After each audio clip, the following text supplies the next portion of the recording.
What's up, everybody? Thank you very much for joining me again on this latest episode of Five Downs with Fannon. As always, I am your host, Spencer Fannon. It has gotten kind of crazy. This is going to be unfortunately the last show, not the last show of the show, but the last show that is going to have college football in it. It's weird. It is. Um, but before we get to that, give you a quick breakdown of what this show is about. If you're new here, if you're not, then bear with me, and then we'll get to last week's picks and go from there. So, if this is your first time watching. Thank you very much for clicking on it and watching it. On the show, we go five downs, which you might be wondering, well, there's only four downs in football. It's like, yeah, you'd be correct. But in 1990, there was a massive event, not just me being born, but the University of Colorado played University of Missouri in football, and Missouri was winning at the time. Late in the fourth quarter, Colorado gets an extra down. They're driving into the red zone. I think might have been goal to go situation if I recall correctly, and the referees accidentally give Colorado an extra down, and they score a go ahead touchdown. They go on to win the game. They actually go on to split the national title with Georgia Tech that year. So, and ever since then, it's been called the fifth down. And as a Missouri alum, I am aware of this story and figured, hey, there's my name for my show. So that's how we get it. We also we talk about five games that are going to happen in the course of the over the weekend after this show. So it just makes it easier. Makes it easier to count up the wins and losses too. 5-0, easy, like second grade math. I didn't go to school for math. I went for video and communications. I didn't go to school for math, so I try and keep it as simple as I can. But so coming into last week, we were trying to get over 500. I've actually been kind of doing that like the last couple of weeks, and unfortunately, we fell again. One more game under 500. We went 2-3 last week with the semifinals and wild card weekend. So a quick breakdown of those picks. First down, we had the under of 52.5 in Miami Ole Miss. We nearly had that. And then 3 touchdowns were scored in like the final 6 minutes of the fourth quarter. So it sucks that it went over. It was a hell of a game, though. It really was, and everything. But obviously, then our second down pick was the over 46.5 in Oregon and Indiana. And that definitely went over because Indiana scored more points than was needed just by themselves. I mean, that was just a blowout from the start and stuff. Third down was Packers Bears over 45.5. We got that, and Bears came back, won that. They scored, I believe, 58 points. So that went well over. Fourth down was we had Bills at Jaguars, and I took Jaguars plus 1.5 when they were the underdog. I think it flipped and ended up being the Jaguars minus 1.5, but didn't really matter because the Bills won that game. And then fifth down, final one was 49ers at Eagles, and we had the over 44.5, and it turned out to be an under game. I think it went just under. It was like a 39 was the total points and stuff. So we went 2-3.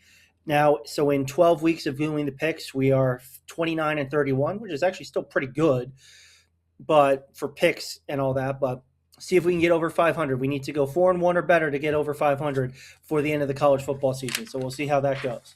So because of that, we might as well get right down to it. We'll get right down into our picks. We've got 4 NFL games and the final college football game of the season for this one. So yeah, let's just dive right down to it with first down. All right, we got first down, and we're going to go in chronological order of these games. So we got Bills at Broncos on Saturday afternoon at 3:30 Central. Quick betting breakdown: you got Broncos currently are 1.5 point favorites. Over under set at 45.5.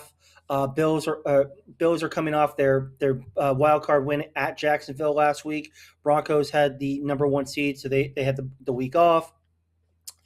And yeah, I mean, looking at this, I mean, this is, I think, going to be a really fun game because you've got probably a team that's the better team in the Broncos, better overall team, against the team with the best player on the field, the Bills with Josh Allen. I mean, Josh Allen is easily the best player on the field in this game, no question.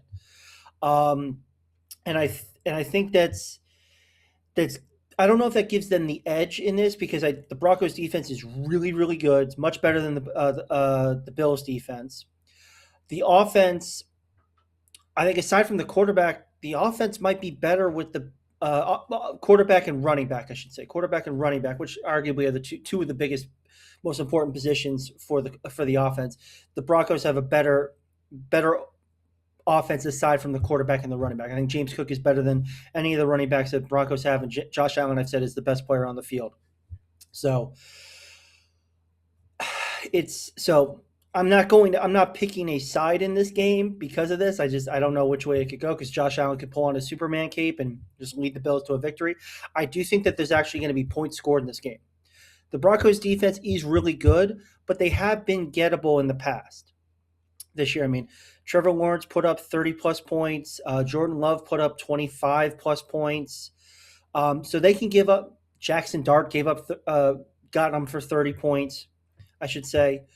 Um, so it's like they are gettable. They are gettable.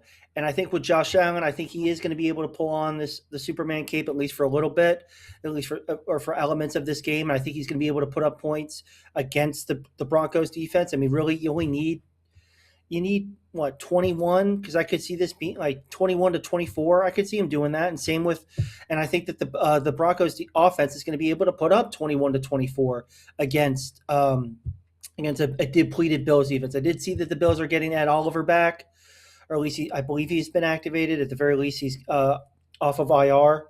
His like window has been opened and stuff. So that will help the Bills, but I still think that the Sean Payton and the Broncos offense are going to be able to put up points in this game. So now, yeah, again, it's big on Josh Allen. Can he continue winning? Because if he wins this game, you get to the AFC title game, and you're not having to face Patrick Mahomes, Lamar Jackson, Joe Burrow, any of those guys.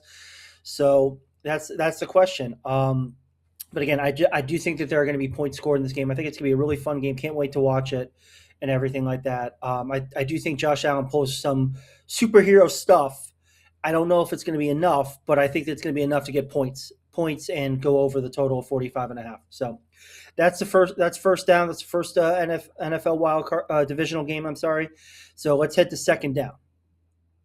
All right, second down, and we're going to the second NFL Divisional Round matchup of the weekend and of Saturday, the second on Saturday. It's the first NFC one. We got rematch of two divisional opponents in the NFC West because the NFC has three NFC West teams in their final four teams of the playoffs. You got the 49ers facing off against the Seattle Seahawks Saturday evening at 7 o'clock Central. Quick betting breakdown: Seahawks are 7-point favorites as of the time of the recording, as well as the over-under is set at 45.5. I mean, I guess the biggest question is, will the 49ers will Kyle Shanahan and Brock Purdy be able to scheme and play well enough to get points on Seattle? That's really the thing. And to be honest, just keep Seattle's offense off the field, I should say. Not because Seattle's offense is amazing. They are a solid offense, especially with Jackson Smith and Jigba, who might be the offensive player of the year. But because the San Francisco defense is so depleted on injuries. I mean, they've got nothing. I mean, in the last game they played the regular season finale, it was 13-3 Seattle. It probably should have been like 27-3 or something like that because Seattle stalled in the red zone a couple times. But San Francisco just couldn't put anything together offensively, except for I think their first drive they got down and got to the field goal, but that was it. Obviously, George Kittle was lost in the wild card game to a torn Achilles.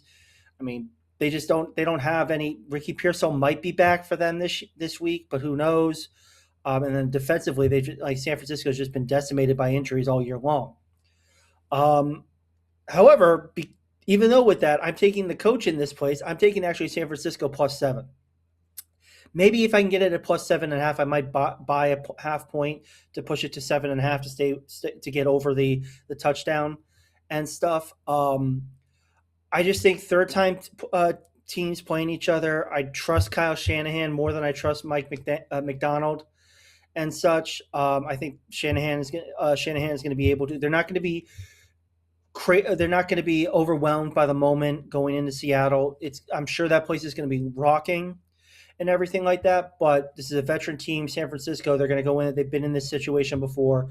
I think that they're not gonna beat themselves. The question is, can they beat Seattle? I don't know if they'll beat Seattle, but I think that they do cover the 7, especially if I can get it at 7.5. Um, the key is going to be, can San Francisco just keep them out of the end zone? If they can bow up in the red zone. They're going to have a really good shot at this, especially at least with the getting 7 points. So, but we'll see how it goes. That is obviously the Saturday night game. I think it's going to be a really fun game as well. All these matchups are really good and stuff. So it's going to be a lot of fun to watch this weekend. But that's second down. Time to head to Sunday and third down. All right, third down. First game on Sunday afternoon at 2 o'clock Central. You've got the Houston Texans, AFC South champ. No, I'm not sorry. AFC wildcard winners, and going to New England, Foxborough, to face the Patriots. You've got this game at 2 p.m. Central, as I said. Quick betting breakdown. Patriots are a 3-point favorite. Over-under set at a low 40.5 and stuff. Obviously, Texans are coming off a win against Green Bay, in which their defense just dominated a struggling Pittsburgh offense. And New England is also played last week, and they beat the team formerly known as the San Diego Chargers, the Los Angeles Chargers. They dominated that game on defense as well and stuff. So that tells you the low total of 40.5. However, I'm taking the over. I'm taking the over of 40.5. Now, if it goes any lower, if it keeps going lower, then you definitely get it. But for some reason, I think there's going to be points scored in this game. The offense for Houston did not play very well, and especially considering Nico Collins, I believe he is out with a concussion for this game, so that's a huge weapon for Houston that'll be gone.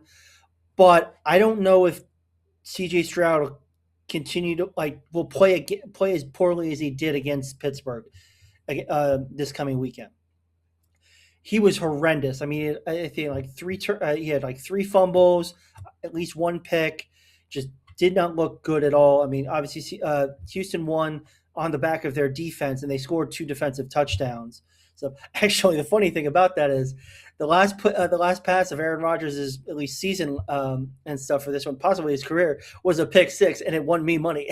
I had over half an interception on Aaron Rodgers in that game. So, thank you, Aaron. But I just think that there's going to be points scored. I think New England's offense is better than Pittsburgh's offense, especially with the MVP favorite Drake May and everything like that. And I think that Houston's offense is not going to play as poorly. I mean, I think it's going to be a sweat. I could see this as to be honest, I could see this as a 24-17, 27-17 type game. So it just creeps over a little bit and such but I would say you might sweat a little bit on this game, but I just feel like that this game, there's going to be just enough points scored. I just feel like I don't think that Houston offensively is going to play that poorly as they did against Seattle, or I'm sorry, against Pittsburgh and stuff like that. I just do. I think that they'll make some plays. Excuse me. Get a touchdown or get a couple touchdowns and stuff. And I think but I also think New England is going to be able to score against Houston's defense, even if it's a bit of a sweat type of game. So there you go. That's third down. Let's head to the final NFL game of the weekend for fourth down. All right, it's fourth down. It's the final NFL game of the weekend, and it is Rams at Bears. I still kind of can't believe the Bears won last week. I'll admit I did say ball game after the Packers went up 21-3 in the first half. So yeah, I didn't stop watching, but I had no confidence that they'd be able to come back, and I guess that's shame on me. But quick betting breakdown: Rams are a 4.5-point favorite. Over under is set at 48.5. This game is Sunday afternoon, evening, 5:30 Central. and such. Obviously, the biggest question is, can the Bears defense get any stops? Really, can both either defense get enough stops? Because the Rams defense, they've got a better front four than the Bears, but other than that, both teams are pretty much the same in the back seven and stuff. And these offenses are going to take advantage of it and such. Both these two coaches, McVay and Ben Johnson, are probably two of the top five play callers in the NFL. Obviously, go with Shanahan, Matt LaFleur, and probably Andy Reid right there. Those are probably the top five and stuff. But I'm taking the over in this. It's going to be really, really cold. It's supposed to real field temp is going to be like -5 or something like that. Wind chill is probably pushing it into that negative number. I think it's only supposed to get up to like maybe 15 or 20 as a high, and then winds will probably knock it down to 0 or lower. So it's going to be cold, and obviously it's a night game, so there's not going to be the sun. Sun is going to be set by time of kickoff and everything like that. So it's going to be cold. So that's the number has dropped. I think it opened at 51 and a half, and then as the weather reports have come in, it's definitely dropped. But I still think that points are going to be scored because I just don't know if I can trust either of these defenses to really shut down the other team. I don't know if it's going to be like a 48-41 type game or like what the game was when the Bears played San Francisco the end of the season, where it was 42-38. But I could see this as a 28-21, 28-24 type game. Maybe one team getting to 30 or something like that, like a 31-24, something like that, because I just don't trust these defenses. I think both offenses are going to be big play hunting, and I think that there will be big plays to be had. And stuff. Sure, like the cold will have a factor, but both of these guys can, and cold in the wind. Both of these guys, Matthew Stafford and Caleb Williams, can sling the rock in any weather. To be honest, they've got the arm strength and the arm ability to do so. So, I don't know if the weather is going to have as much of a factor as some other people are thinking. But also, it's like again, I think that both of these offenses are going to put up points. So I'm taking the over in this 48 and a half. I think it's going to be a really fun game. I think, again, like I said earlier in this video, all four of these games are really going to be really fun matchups and such. I can't wait to watch them and stuff. But it's time to leave the realm of professional football and travel back once more for the final time to the realm of college football. We're going to fifth down and the national championship. So let's go. All right, fifth down, and as I said, final college football game of the year. It's the college football national championship. You got Miami facing Indiana. It's Monday night, 6:30 p.m. Central Time kickoff, probably closer to 7 kickoff because they always run way late and stuff like that. Quick betting breakdown: Indiana is an 8.5-point favorite. Over under set at 47.5.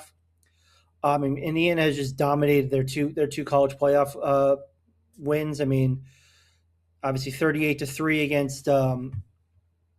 against Alabama, and then the just utter domination they put on in against Oregon. I think it was they only gave up 15 points in that game, I believe. I'm checking. It was 22. It's 56-22. So it's like they've given up 25 points in their two games in the college football playoff. And then Miami has given up 730. They've given up 44 in their three games. So they're only giving up roughly 15 points a game.